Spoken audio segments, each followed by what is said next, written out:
ನೀವೇನಾದರೂ ಹೊಸ ಬ್ರೇಕ್ಫಾಸ್ಟ್ ಹುಡುಕ್ತಿದ್ರೆ ಸರಿಯಾದ ವಿಡಿಯೋಕ್ಕೆ ಕ್ಲಿಕ್ ಮಾಡಿದ್ರೆ ಈ ಬ್ರೇಕ್ಫಾಸ್ಟ್ ನಿಮಗೆ ತುಂಬಾ ಇಷ್ಟ ಆಗ್ತದೆ. ನಮಸ್ತೆ ಎಲ್ರಿಗೂ, ಹೇಗಿದ್ದೀರಿ ಎಲ್ಲರೂ? ಹೊಸ ಬ್ರೇಕ್ಫಾಸ್ಟ್ ರೆಸಿಪಿಯನ್ನು ಹುಡುಕುತ್ತಿದ್ದೀರಾ? ಹೊಸ ಬ್ರೇಕ್ಫಾಸ್ಟ್ ರೆಸಿಪಿಯನ್ನು ಹುಡುಕ್ತಿದ್ರೆ ಒಮ್ಮೆ ಇಲ್ಲಿ ನೋಡಿ, ಈ ವಿಡಿಯೋ ನೋಡಿ, ಈ ರೆಸಿಪಿಯೊಮ್ಮೆ ಟ್ರೈ ಮಾಡಿ. ಖಂಡಿತ ನಿಮ್ಗೆಲ್ರಿಗೂ ಇಷ್ಟ ಆಗುವಂಥ ಒಂದು ರೆಸಿಪಿ. ಸಿಂಪಲ್ ಆಗಿ ಬೇಗನೆ ಆಗ್ತದೆ, ಹಾಗೆಯೇ ಸಖತ್ ಸೂಪರ್ ಆಗಿರುವಂಥ ಒಂದು ಆರೋಗ್ಯಕರ ಕೂಡ ರೆಸಿಪಿ. ಬ್ರೇಕ್ಫಾಸ್ಟ್ಗೆ ಬನ್ನಿ ಶುರು ಮಾಡುವ.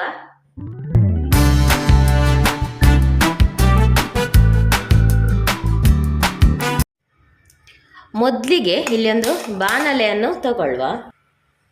ಈ ಬಾಣಲೆಗೆ ಸ್ವಲ್ಪ ಒಂದು 2 ಸ್ಪೂನಷ್ಟು ಎಣ್ಣೆ, ಒಂದು ಸ್ವಲ್ಪ ಸಾಸಿವೆ ಚಿಟಿಕೆಯಷ್ಟು,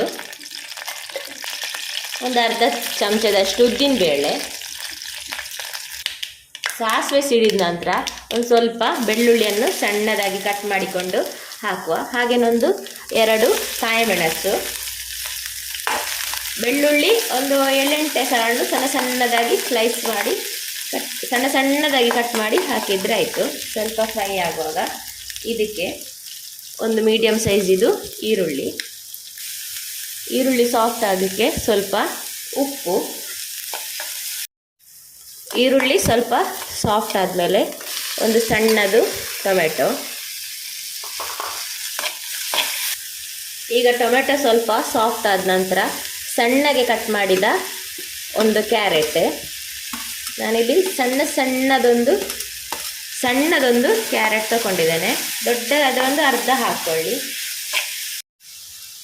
ಕ್ಯಾರೆಟ್ ಏನು ತುಂಬ ಬೇಯಬೇಕು ಅಂತಿಲ್ಲ, ಸ್ವಲ್ಪ ಇದರ ಖಾರ ಮತ್ತು ಉಪ್ಪು ಎಳ್ಕೊಳ್ಳಿ ಅಂತ ಒಂದು ಸ್ವಲ್ಪ ಮಿಕ್ಸ್ ಮಾಡಿದರೆ ಸಾಕು.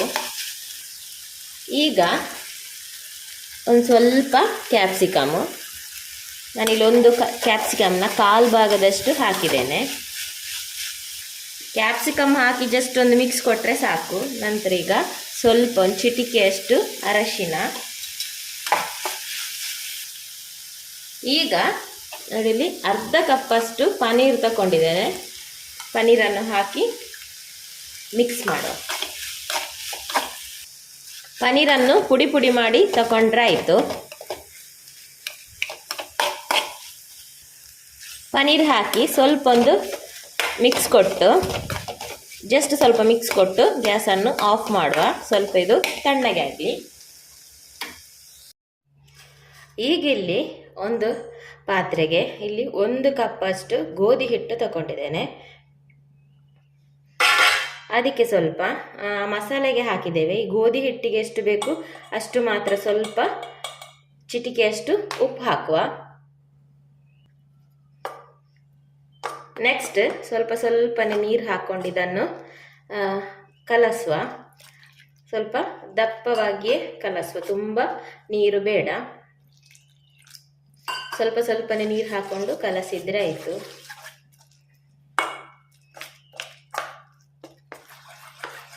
ನೋಡಿ, ಈ ರೀತಿ ಇಷ್ಟು ದಪ್ಪವಾಗಿ ಕಲಸಿದ್ರೆ ಆಯಿತು. ಈಗ ಇದಕ್ಕೆ ಇಲ್ಲಿ ಮಿಕ್ಸ್ ಮಾಡಿಟ್ಟಿದ್ದೇವಲ್ಲ, ಇದು ಈಗ ಕಂಪ್ಲೀಟ್ ತಣ್ಣಗೆ ಆಗಿದೆ. ಇದನ್ನು ಇದಕ್ಕೆ ಹಾಕುವ.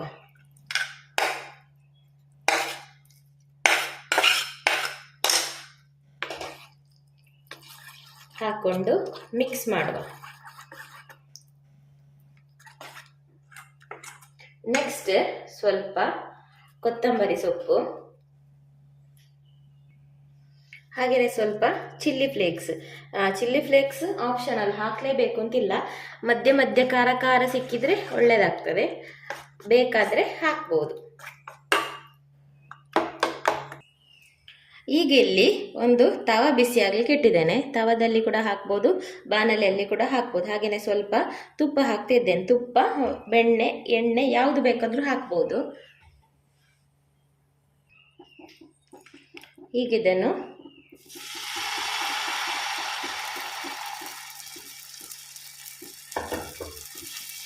ಸ್ವಲ್ಪ ಅಗಲಕ್ಕೆ ಬಿಡಿಸುವ.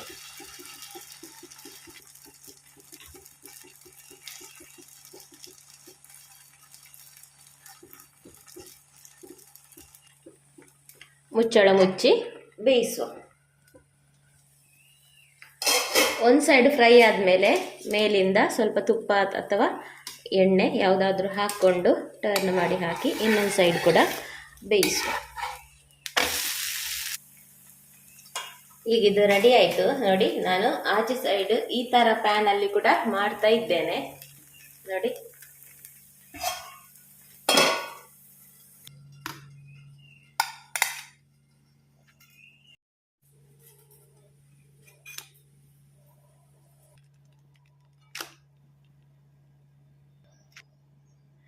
ಈಸಿಯಾಗಿ ಸೂಪರ್ ಆದ ಆರೋಗ್ಯಕರವಾದ ಬ್ರೇಕ್ಫಾಸ್ಟ್ ರೆಡಿ ಆಯಿತು.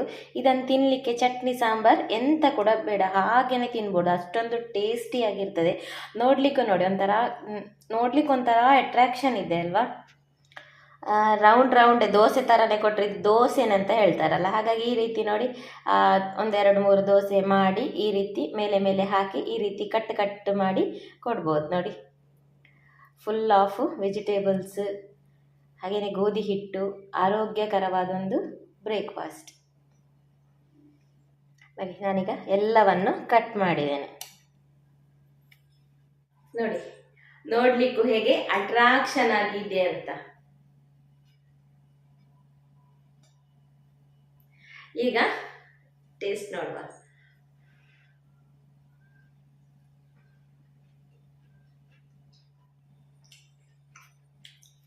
ಸಖತ್ತಾಗಿದೆ. ಪನೀರು, ಕ್ಯಾರೆಟ್, ಕ್ಯಾಪ್ಸಿಕಮ್ ಹಾಗೆಯೇ ಕಾಯಿ ಮೆಣಸಿನ ಖಾರ, ಚಿಲ್ಲಿ ಫ್ಲೇಕ್ಸಿನ ಟೋಟಲಿ ಸೂಪರ್. ನನಗಂತೂ ತುಂಬಾ ಇಷ್ಟ ಆಯಿತು. ಮಿರ್ಚಿ ಕಟ್ ಮಾಡ್ಬೋದು.